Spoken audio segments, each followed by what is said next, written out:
This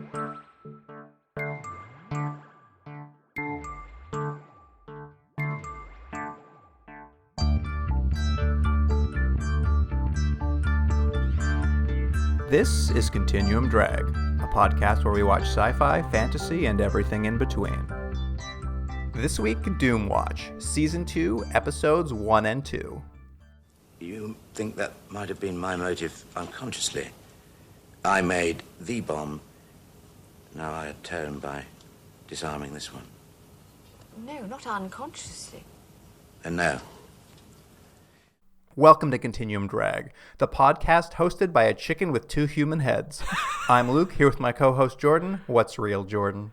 I'm glad you mentioned it, because that's the highlight of that episode. I mean, that was wonderful.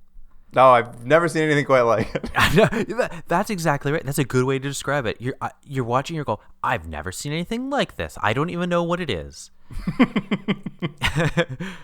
Well, before we get into it, Jordan, you want to get us started?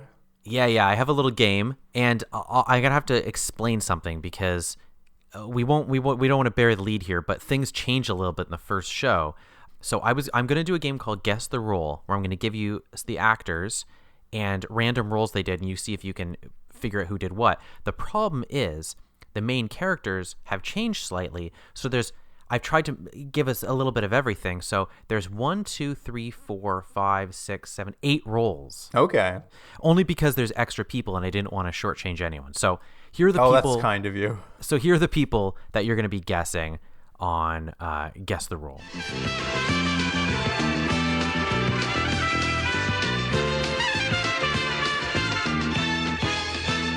You have John Paul, who plays Dr. Spencer Quist. Of course. You've got, I think it's Joby Blanchard, who plays Colin Bradley. Simon Oates, who plays Dr. John Ridge. Vivian Sherrod, who plays Barbara Mason, who's one of the new characters. Yes. We got a cast shakeup in Season 2. Yeah. We've got, weirdly, because I've just done the people who are in the most episodes, John Barron, who plays the Minister, weirdly one of the main characters. Robert Powell, who plays Tobias Wren. And then two more people. We've got John Nolan, who plays Jeff Hardcastle. Great name. Maybe the best name on the show. Our other new character. And then finally, the person who I don't think is in the show anymore, which is Wendy Hall playing Pat Honeysett. Of course. So those are the roles. So those are the people, I'll give you the roles. Now, is it easier for me to read you all the roles, or do you want to do one at a time and you just guess? Do one at a time. I'll just guess. Okay.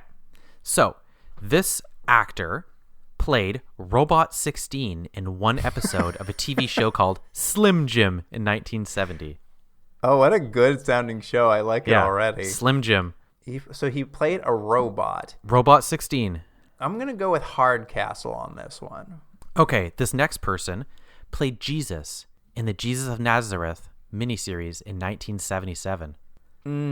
I actually think I know the answer to this because I think I saw this in trivia somewhere. I believe that's Toby Wren. I could be wrong, but I think it might be. Okay. This person played Detective Sergeant Sutton in one episode of Justice, 1971. Ooh. I am going to go with Honeysett. I might be wrong, given how they treat women on this show. Maybe there's no detectives on TV who are women at this time, but I have a feeling she'd be a good detective. Okay. Next one. This person played Fredericks in both Batman Begins and The Dark Knight. The character of Fredericks. Well, that's got to be Quist. I don't know why. I don't know why I say that. Like I know for sure. I have no idea. I love it. It's all about going in with confidence. And this made me chuckle when I was looking it up. This person played Spellman in an episode of My God, It's the New Avengers, which was the name of the New Avengers show. By the way, what a terrible title. Went 2 years. What's the second guy? The lab coat. What's his name? Colin Bradley. Yeah, Colin Bradley. I call him Lab Coat. Yeah, I didn't remember his name either. This person played Prue in 13 episodes of the show The Flying Swan in 1965. Oh, well, that must be... Was it Barbara, I believe? Our new character, Barbara? Okay. There's two more. This Who person... do I have left? Yeah, there's... let's see. You've guessed Hardcastle. You've guessed Tobias. You've guessed Honeysett. You've done Quist. Colin Bradley and Barbara, you have the Minister left, and you've got Hardcastle. I've already done Hardcastle. Oh no, you guessed Hardcastle. You've got two left. You've got I'm sensing a flaw in this game. You Colin Bradley, you did. Tobias, you did. Oh, you haven't done. Have you done Barbara Mason? Yeah. There's two. I don't know. You haven't guessed. There's someone you haven't guessed. I'm looking at all the answers. Well, let's just keep going. You. This person was Edmund Wilson in one episode of Ghost Squad, 1963. Well, it's gotta be the minister. And lastly, I don't know who's left. Nobody. This person played the deacon in 3 episodes of Whoops! Apocalypse, 1982. Let's say Quist again. Quist again. Okay. Quist again. Isn't that a song? Quist and Shout. Yeah. Pretty good. It was. Thank you. It was who was it that did that? It was that Fats Domino. But so you scored out of 8, 1. 1 was correct. What did I get right? You got Tobias Wren, who plays Robert Powell, who plays Tobias Wren, was Jesus of Nazareth. You were. I correct had read with that then. So it was Joby Blanchard, who plays Colin Bradley. He was played Robot 16. You guessed Hardcastle. I almost went with him, but I thought Yeah. he might be too old. You weirdly mixed the 2 women up. You guessed Vivian Sherrod, who plays Barbara, as the detective. It's actually, sorry, it is Vivian Shepherd who played Barbara. You guessed the other one, so they're switched. The 2 female roles were switched. So you were close. It's you guessed Quist for Fredericks. It's actually John Nolan who plays Jeff Hardcastle. He's in both Batman Begins and Dark Knight. Oh, really? What does he play? He plays some sort of like just English character who's like there. I think he's on the board or something like that. Oh, okay. He's in both movies, so he clearly reoccurs. Yeah, he occurs. I couldn't remember who he was. Playing Spellman was Simon Oates, who plays John Ridge. You guessed Colin Bradley, and My God, It's the New Avengers. It was, again, the women switched in The Flying Swan. It was actually Wendy Hall playing Prue, not the woman who plays Barbara. And it was Spencer Quist or John Paul was in Edmund Wilson in Ghost Squad. And then it was John Barron, who plays the minister, who was the deacon in Whoops! Apocalypse, which has got to be the best title. Yeah, oops. Oopsie. You would think it would be Quist. I mean, he's all about causing apocalypses. So, I mean, to be fair, almost impossible game to play. It's all guessing, and you at least guessed 1 right. So, you know? I had read about one of the actors. There you go. You got 1 right. And that's because he's a big part of this next episode, Toby Wren. Exactly. Here's the IMDb summary for Season 2, Episode 1. You killed Toby Wren. Quist's authority is questioned from all directions, and Ridge does some quiet investigations into hybrid science in Norwich. And as the title implies, the episode begins with Toby Wren on a pier disassembling an atomic bomb detonator, and then once he finishes that, he discovers a conventional explosive detonator has been triggered. He's unable to defuse it, and he and 2 military men are exploded. Well, there's a couple things. First, great opening to an episode. Surprising. You see a character that you know die, which is shocking, or at least, like maybe he's going to come back. It's like, no, he's not. A great, interesting way to, it's horrible, but a way to like shuffle the deck and create something new. I would say this was a really good episode of this show. I'll just say from the beginning, I liked everything about this episode. I think it's as good as this show could be, and my hope was that this was going to be what it was going to be like. We'll talk about the second episode after, but I was just like, the style of the show made sense for this episode. The way people talk and talk and talk, I felt there was like actual tension. It made sense that you're getting all these different viewpoints and stuff. This episode, I was like, oh, they figured out the formula. And then there's the next episode. Well, Jordan, I'll give you a little insider tips here on this episode. The opening of this is actually the final scenes of the season 1 finale. Oh. In that episode, of course, now is entirely lost. So this is the only footage of that finale that exists now. Wow, isn't that interesting? And Toby Wren, the actor who played him, he declined to be part of a second season because he wanted to go off and do other things. And he asked specifically to be exploded. You know what? I get it. He's just like, I don't want there to be any way they're going to ask me back again. And this will surprise you, Jordan. This episode, or rather the season finale, I apologize. The Series 1 season finale was the BBC received the most letters from the public on the death of Toby Wren since World War II. Well, I mean, I guess he's a well-loved character. I don't know if I felt the same. Maybe we didn't watch enough episodes. I found he was a little bit like bland, but hey, who am I to argue with the British public? But yeah, this is the lead into season 2. That minister who you had in your game, and we saw him originally in the pilot episode, The Plastic Eaters. He's back. He's using the opportunity of these 3 deaths to take Quist out of Doomwatch, and has initiated an inquest, or an inquist, if you will, Jordan. That's right. Oh, that's excellent. And things don't look so good, as Quist had been told by the authorities during the events of the previous episode to, I guess, evacuate the pier and to let the military take care of it. And in fact, there's eyewitness accounts of both his employees, Ridge and Wren, objecting to Quist about staying there, about doing the dismantling. Like, everything's looking really bad for Quist. Like, it looks like Quist like really boned up that investigation. So what it really comes down to is like, not only did people die, but it looks like they died because he disobeyed orders for whatever reason, which we're going to find. And not only do people disagree with him, and there's as you're saying, eyewitness accounts, but like, I think they even say that like him and Ridge almost get in like a physical fight about it, right? Yeah. I mean, he's got a broken arm, which I assume Ridge broke his arm.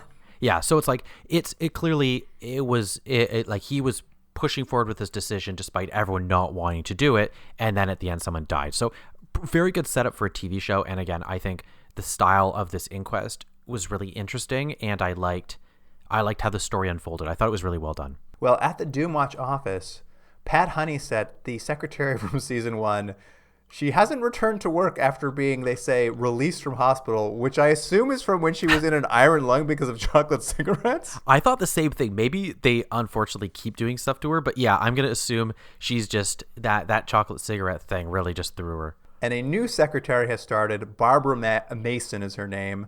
And when Ridge arrives to work, he immediately sexually harasses her, and she is told to get used to it. I mean, look, we've talked about it before. The sexual politics and attitudes between men and women are not great. And obviously, and hopefully things have changed since then. But it's sort of one of those things you go, oh hell, it was on TV and they're leaning into it. But it's, you know, what's funny is that was like, well, you know, it's a thing, and we've seen it before. But weirdly and almost more nefariously, I found was later on, because you introduce her character and they're like, well, she's going to have a slightly different dynamic. She goes over to Quist and she asks Quist if she can make him a cup of tea, and he's so pleased that this woman wants to get him a cup of tea. And there's almost this implied that like the last secretary like wouldn't do those sort of gigs and those jobs for him, but it's like what the women are supposed to do. And he's so much more pleased to have like a subservient woman. And I thought that was almost much worse than the sexual harassment, because it was much more like low key, making a toxic workplace. Do you know what I mean?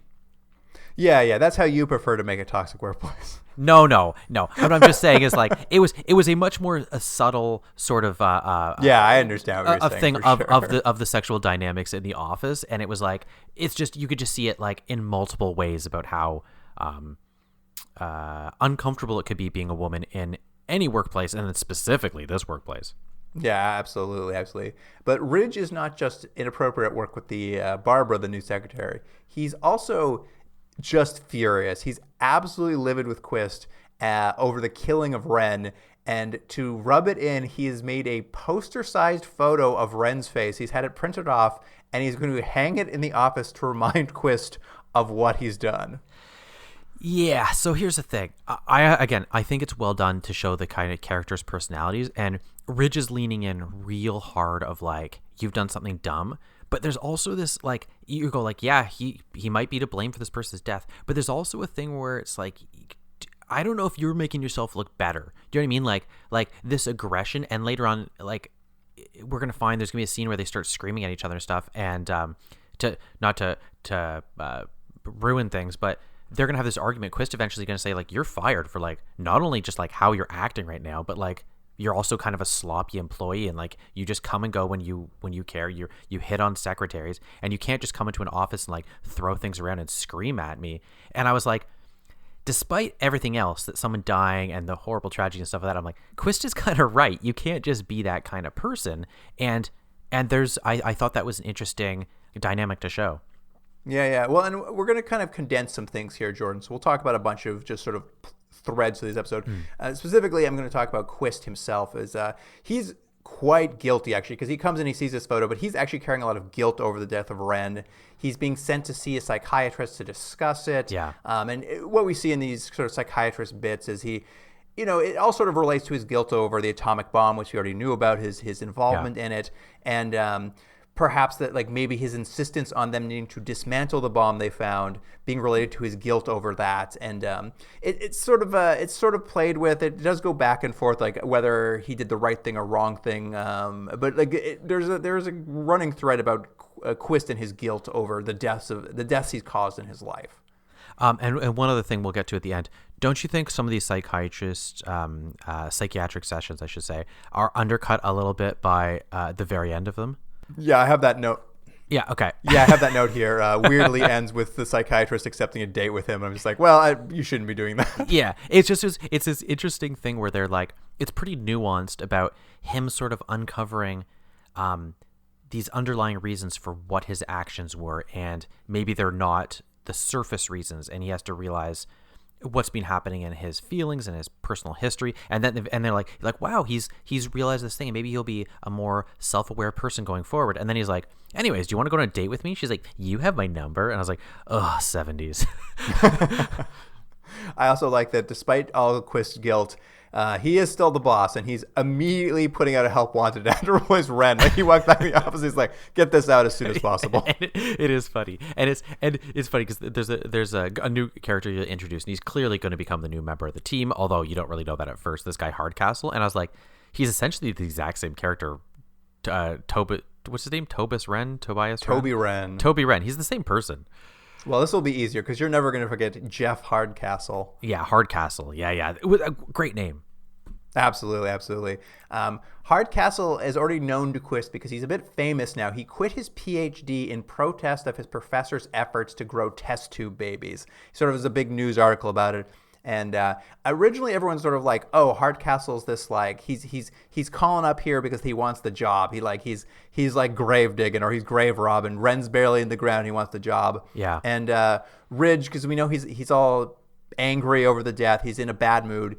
He finds out Hardcastle's waiting at a pub for Quist to give him a call back, a pub across the street. So Ridge goes over there in a huff to get a drink and basically like get into it with this Hardcastle guy. But what he finds out when he meets Hardcastle is that Hardcastle's not angling for a job. He's trying to get Doomwatch's help to stop his former professor because his former professor is working on animal-human hybrids. And Quist is like, that's a mess. That's so weird. But like, let me just ask you a quick question. Are we talking about bestiality here? I would love to know. He keeps asking, and the guy keeps saying, he's like, no, that doesn't work. What are you talking about? And Richard's like, are you sure? That was weird, right? It was so funny because the guy's like, it's clearly like a science thing. He's like, yeah, they're trying to like split the cells and create these like these new creatures, these new species. And he's like, but they're having sex, right? He's like, no, they're working at a lab. He's like, but between you and me, they're having sex, right? I also thought it was very funny. I'm like, oh, Ridge. Anyway, Ridge then gets an offer from the minister to take over Doomwatch once Quist is kicked out after the inquest. The government is looking to not close down Doomwatch, but expand it. They want to get into pollution. Like there's lots of new threats coming up related to the environment they think Doomwatch can work with. And also, hey, what if we set up Doomwatch in the United States of America too? And I'm like, are they backdooring a pilot now? Yeah, I think it was more just like it's that time where we're like, do you want to get out of dreary old England? You maybe set up in like sunny California. I would love if season 3 was just Ridge in sunny California. It's just him trying to like hit on ladies, but his like English charm isn't working. It's like all actresses now, and it's definitely working. Anyway, this is where you sort of mentioned Ridge returns to Doomwatch, and he walks in on Quist, who's finally having a meeting with Hardcastle. But what Ridge walks in on is Quist doesn't really see any issues with human-animal hybrids. He's like, that's fine. It seems cool to me. And Ridge just loses it. This is where he gets fired. He just blows up so bad that Quist is just like, you're fired. You can't act like this. Yeah. And it is funny because it's like, it's one of those scenes where you see it in TV and movies over and over and over where someone's sort of like goes crazy and they throw stuff or whatever, like that sort of like behavior that's just not acceptable in real life. And I did like how grounded it was, where someone just went, yeah, you can't do that. Like I've had this conversation with someone at work where you're just like, you can't throw furniture because you're fired. So like that's just not like, I know you've seen like a cartoon character do it, but this is the real world, so you can't do it. So I just thought that was a really good scene of like, you're fired for multiple reasons, but this isn't helping. Yeah, exactly. But Ridge, he's not done looking into these animal-human hybrids. He calls up one of his, I guess, for lack of a better term, one of his old fuck buddies. And she's working at the same lab that the human-animal testing's happening. And they go out, they go for a drink, they sleep together, and then she gives him a tour of the lab the next day. Yeah, it's like, it worked. Yeah.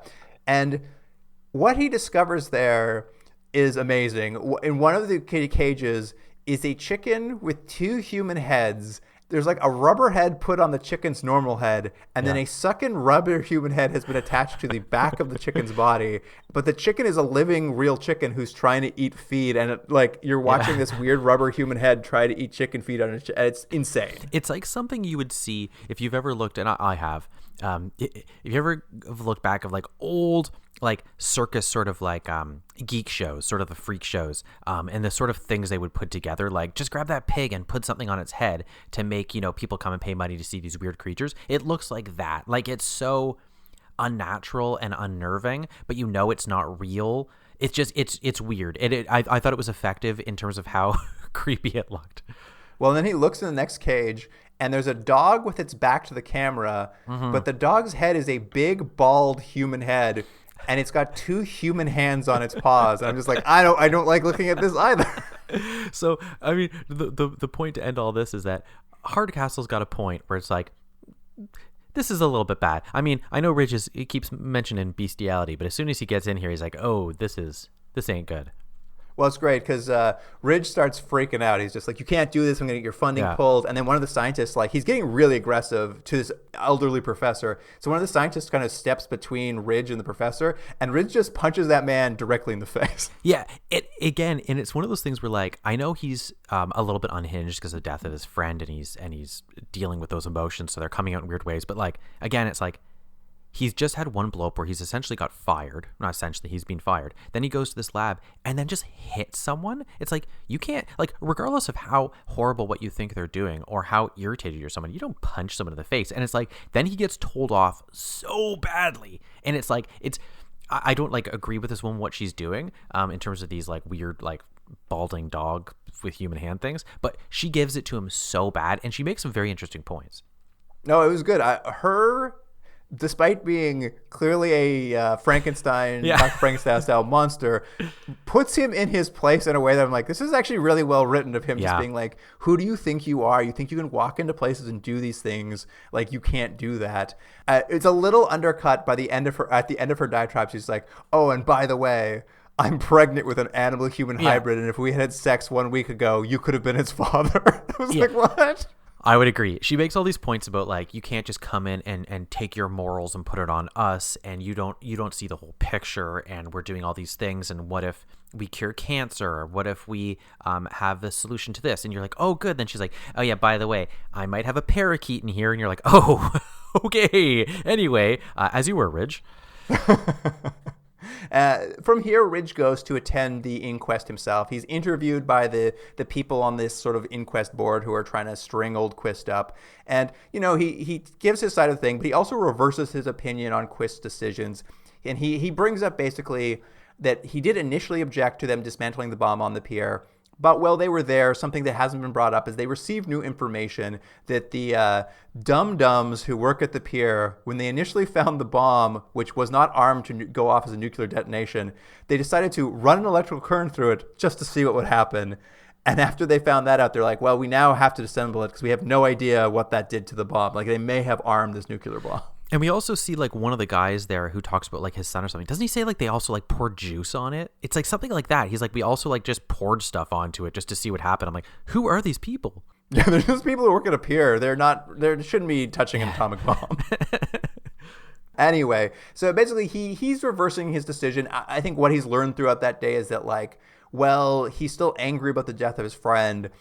Quist does have a hard job. The work they're doing is complicated, and like there's no like moral center. No matter how mad you want to be, it doesn't help you get ahead. So he does back off on Quist, and then it's Quist's turn to come in for the inquest. And there's like a physicist who's supposed to be like quizzing him on like whether the bomb would really have gone off. Like there's just kind of like talking about the nuclear fallout, that kind of thing.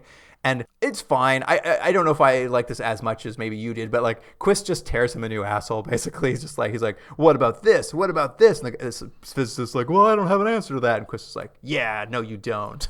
Well, they're really just trying to establish that like he's very intelligent and that you're right. This moral gray area that he's playing in, he was thinking of the greater good, and that yes, unfortunately, someone died or a couple people died, but he was doing that because potentially he was saving millions of people. And it's unfortunate that it wasn't an atomic bomb, but knowing what he did and he had to make a choice, he made the hard choice that one sometimes has to do, is basically what this all comes down to. Yeah. And the episode ends with kind of Quist returning to Doomwatch.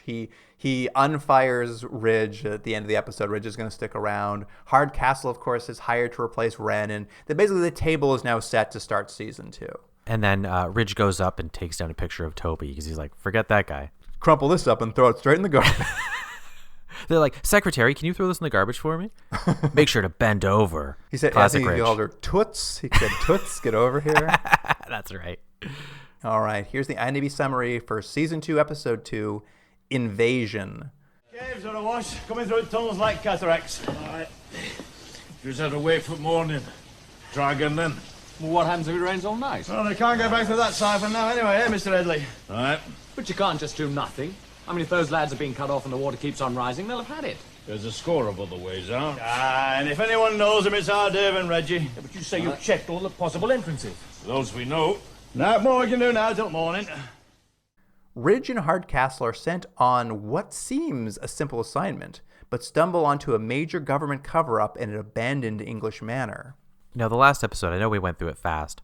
I thought, again, because this is a show where people talk a lot, there's a lot of interviews, some of it's important, some of it's not, and you slowly start piecing something together. It's like, a very slow puzzle. I thought that worked very effective in the first episode with different people's opinions, and you start seeing that the truth is somewhere in the middle there. This one, it just was like, it was so boring. I was so bored. I didn't care. I didn't care about any of it. And I'll give this. The ending's kind of interesting, what happens, but like, I didn't care. Every time they were going to talk to someone, I was like, end this conversation. It's so boring. Well, Ridge and Hardcastle are in Devonshire looking into unusually high levels of nitrate in the rivers. And to get some water samples from the local underground caverns, they've hired some local teenage cave divers who I did appreciate. These teens immediately defrauded the government for as much equipment as they could. Yeah, they're like, you got all those nice wetsuits. They're like, yep. Yeah, we're charging them all the government. We got all this new equipment. They're like, should you be doing that? It's tax dollars. And they're like, we don't care. We're teenagers. They're teenagers, but it's the 1970s, so they look like they're 45 years old.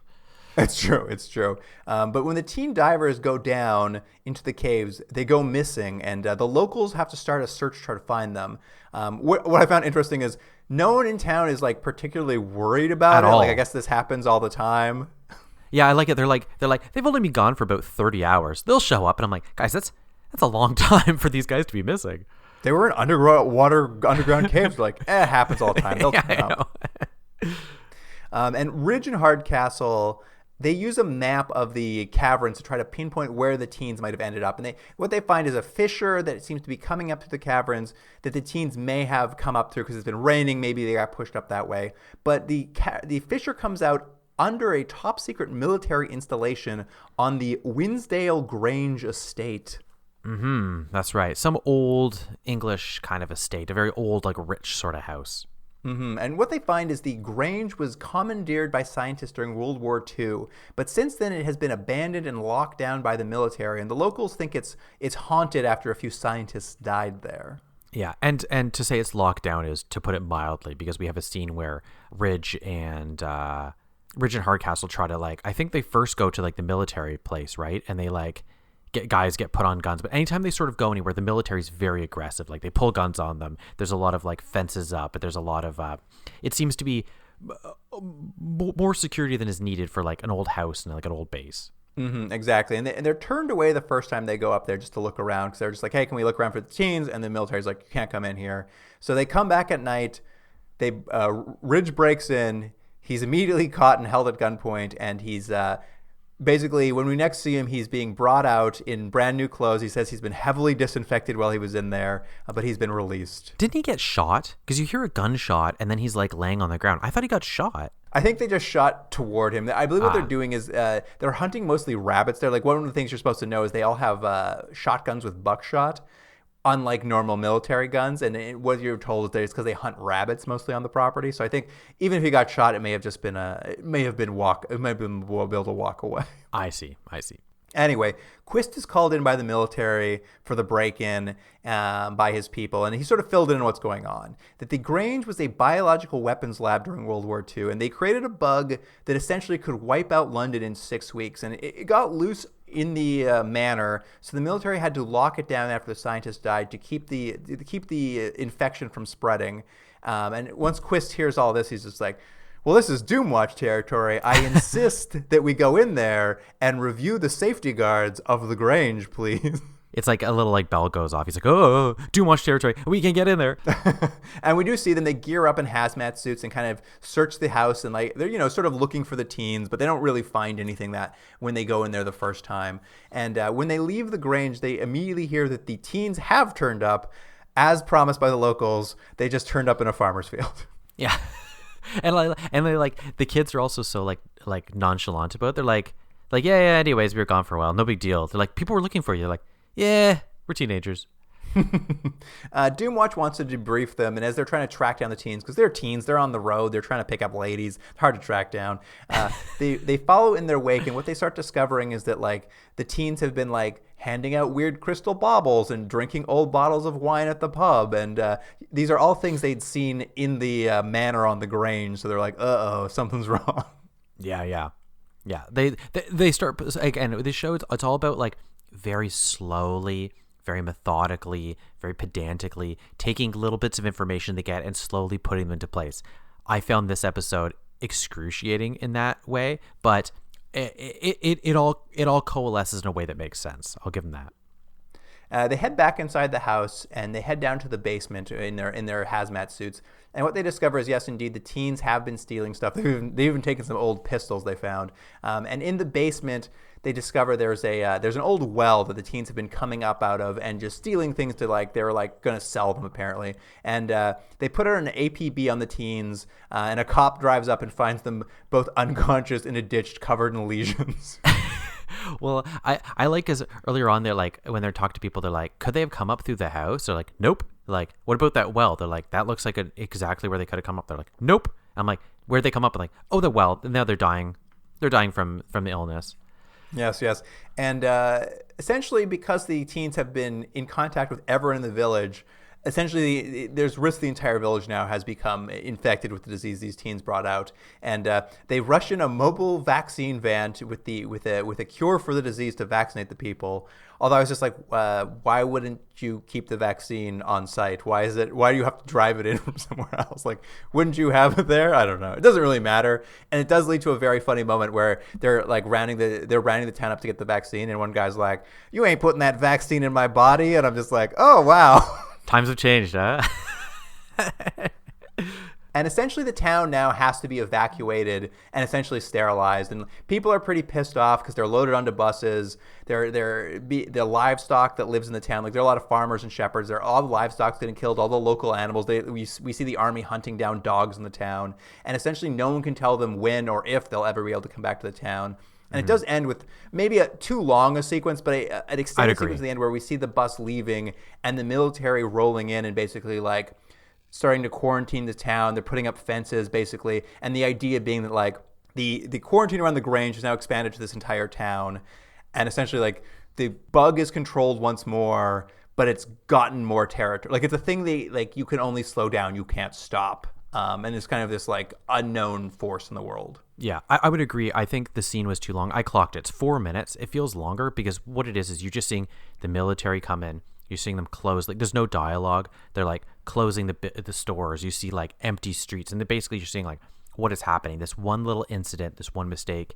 well, not one mistake, but a series of events that have happened that have now just wiped out a community, and these people are never going to come back. You know, it's like it's Chernobyl or whatever it is, and I thought that was an effective. It was the only part of the episode I really liked was just seeing the effects of what can happen with these sorts of things. I was like, well, that was really well done. A little long, I'd agree, but I thought that was a good ending to the episode.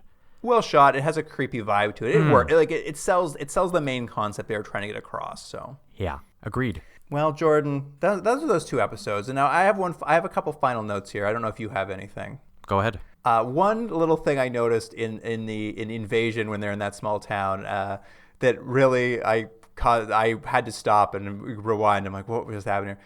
At some point, Ridge walks into a store and a 6-year-old girl walks by him. I know exactly what you're going to say. He grabs her hair and starts tugging on it and asking her if it's a wig. And he's supposed to be playful, but can you imagine grabbing a strange child and pulling their hair and being like, is that a wig? I clocked that too. I don't know if it is...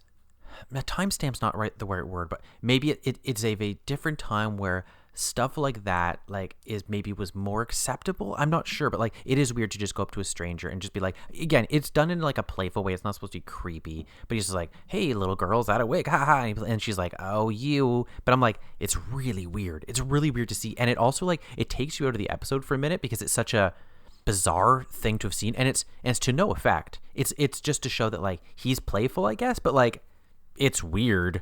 It's weird that it's in the episode. I realized afterward it was so that we could clock that kid having a crystal that she left at the store. Right, and that's what the teens gave you. The idea that they're spreading this. But it's too early. We don't know it's happening yet. So it's just this brief scene where I'm just like, why did he grab that girl's hair and ask her, pull on it? I was so freaked out. Yeah. I mean, if there's anything from this episode is that I think there's an interesting idea. I didn't like the execution of it at all. It just felt like maybe it's I would have maybe more time with the teenagers. There was just something weird about they're gone, and everyone was just so they didn't care. They didn't handle the outbreak as well, I think is what you're saying. The outbreak didn't spread it as exciting a way as it could have. But before we get into ratings, Jordan, it's very important. We have a segment we haven't been able to do in so long because it hasn't happened in a while. But it's time for a Sid Gomez 4-word eulogy. Oh my goodness, I forgot. I completely forgot about that. Now, can you explain to people what a Sid Gomez 4-word eulogy is? Is on the show Tech War, which is the first show we watched years and years ago now, he died, one of the characters in the show, and they in the future, in the Tech War future anyways, they do this eulogy, or at least the one character did, and he did a 4-word eulogy for him. Yes, I believe they said that Sid Gomez preferred to not speak long about the dead, so he preferred people just give 4-word eulogies. And since then, anytime a main character dies, we've tried to do a 4-word eulogy for them. Yeah, so you go first. I'm going to have to think about what I know about Tobias Wren. I know, I don't know much about him either, so I think I'm going to go with this. New hire, fresh grave. Oh, it's so good. That's so good. How about was there, now not? I mean, it's unfortunate that we just don't learn much about him in the episodes we saw, right? He was sort of that, in the first episode, he's the new hire. And I thought it was going to be more of he was going to be your introduction to explaining Doomwatch, and he sort of was, but then he just became another character who just was there to collect information. And at least in the episodes we saw, I didn't catch anything that was particularly evocative or distinctive about him. Certainly the episodes we watched, they were the Ridge and Quist show. He really got very little character work. I think he was some sort of chemical engineer, and he was definitely a nicer employee. He was always nicer to Honeyset than Ridge was, but he was a minor character. How about oops, open that package?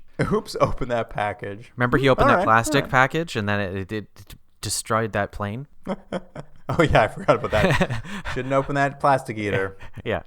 Anyway, Jordan, let's get into ratings then. We did the fun little thing I wanted to do. That's fun. How do you want to rate You Killed Toby Wren? Again, I was kind of hoping this was a bit of a new direction for the show, and in some ways it is. You got some new characters. They've reset things.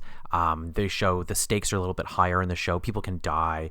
I thought the best episode I've seen since the rats that ate people. I'm going to give this a 7.5 out of 10. 7.5 out of 10. Wow. Jordan, I was going to give it a much lower score, but you actually turned me around on the episode. I still don't think it's a great episode. For whatever reason, I felt it suffered from some of the stuff that the show just goes back and forth. Like we kept going back to that inquest for wage. It just it felt a little disjointed to me. It felt like, but I'm gonna go with 5.5. I think. See, I would agree with you. I think almost it would have been stronger if it was like a more self-contained, like it was just the inquest and you just had them tell you the story in that thing. But I think that maybe it's just that's more of a modern convention of TV to have stuck them in there. I think where you won me over, though, is I think you're right. The emotions are correct. I like the guilt. I like the fighting with Ridge.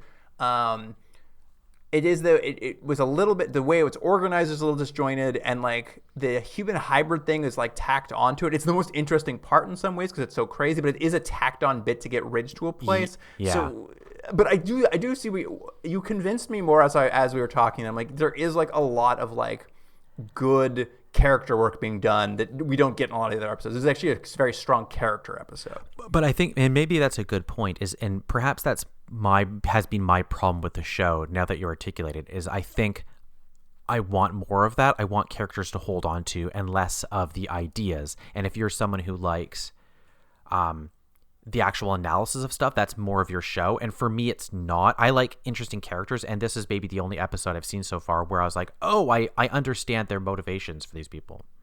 It is interesting you say that too, because as I was watching it, up till now, you've been, of all the characters, you found Quist to be the most reprehensible. Mm-hmm. And in this episode, he is treated as such by all other characters. Like he is treated as a reprehensible character who's made bad mistakes and also has to kind of atone for that. So it was interesting. It kind of was like almost answering your questions that you had before. Yeah, and I would say did a pretty good job of him. I don't know if I entirely agree with him, if it's sort of like the ends justify the means, or the many outweigh the needs of the one. But I think he made a good argument. And I think it at least showed that he maybe isn't as cold as he always comes across. And I thought that was well done. So again, it's not a perfect episode. I don't disagree with you. I think it was disjointed. You're right. And they went back and forth too much. But I think I at least understand the characters a little bit more. All right. Well, let's move on to Invasion then. You've hinted not as good as the last one. I really do. You know what it is? And it's going to be a way lower score than it probably even deserves, because I liked the last episode and then I had to watch this, and I watched them back to back, 1 out of 10. I hated this episode. I hated it. I hated it so much. It was so boring.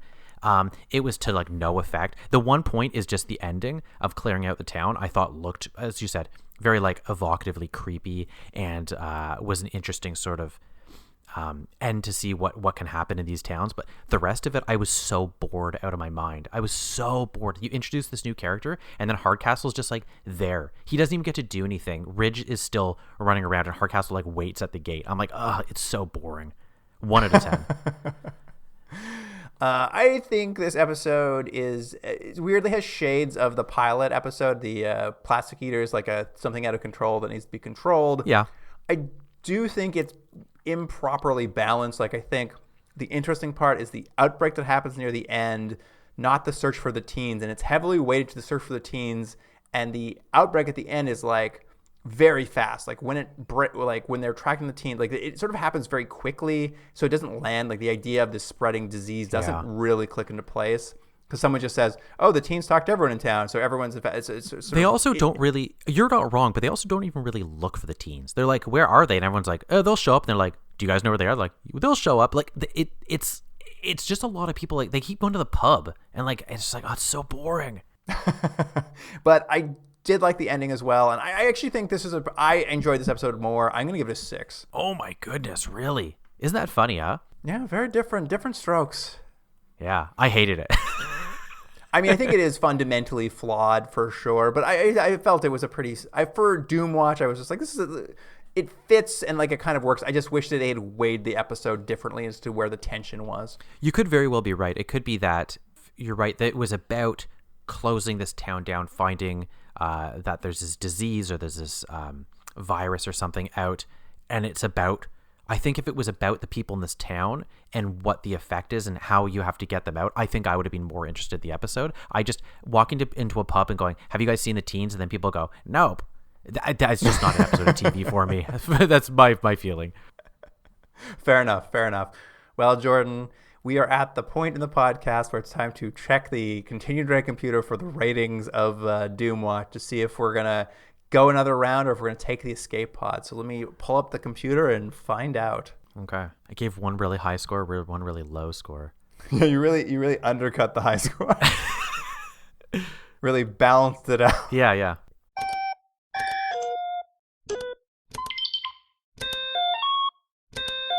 All right, Jordan.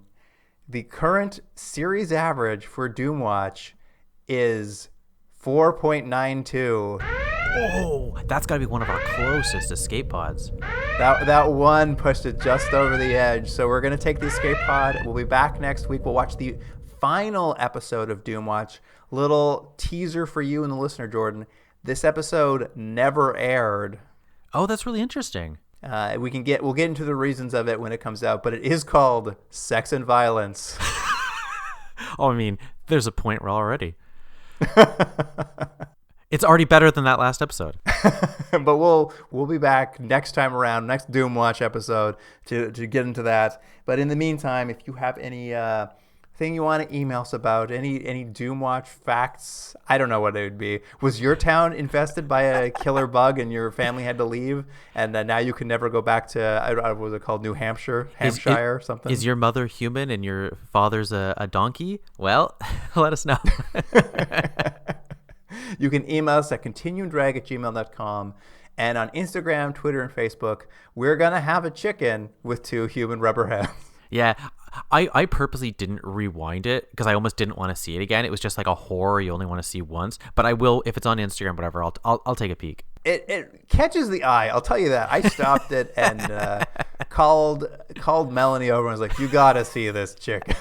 And she's like, "I'm really busy." You're like, No. You got to see this chicken. No. Believe me, you want to see this chicken. But listener, thank you for joining us, and I'll see you next podcast, Jordan. We'll see you then. Can't get enough Continuum Drag? Commission a bonus episode for charity. Want us to watch an episode we missed after using the escape pod or during a best of run? No problem. Is there an episode of a series we've never watched or a TV movie you want us to cover? You got it. Wish we'd comment on your favorite movie, content, or other weird media? Sure, why not? All you have to do is make a donation to one of the charities selected by past guests on our website. We suggest a donation of $50 per television hour of content we're watching, but everyone's means are different, so give what you can. Get all the details about bonus episodes for charity on our website, continuumdrag.podbean.com, or follow the links in our social media profiles. Continuum Drag is recorded in Ontario, Canada, and Seoul, South Korea. Theme music by James Rick Seidler, produced by Jordan Dullick and Luke Black. Special thanks to Aaron Hughes.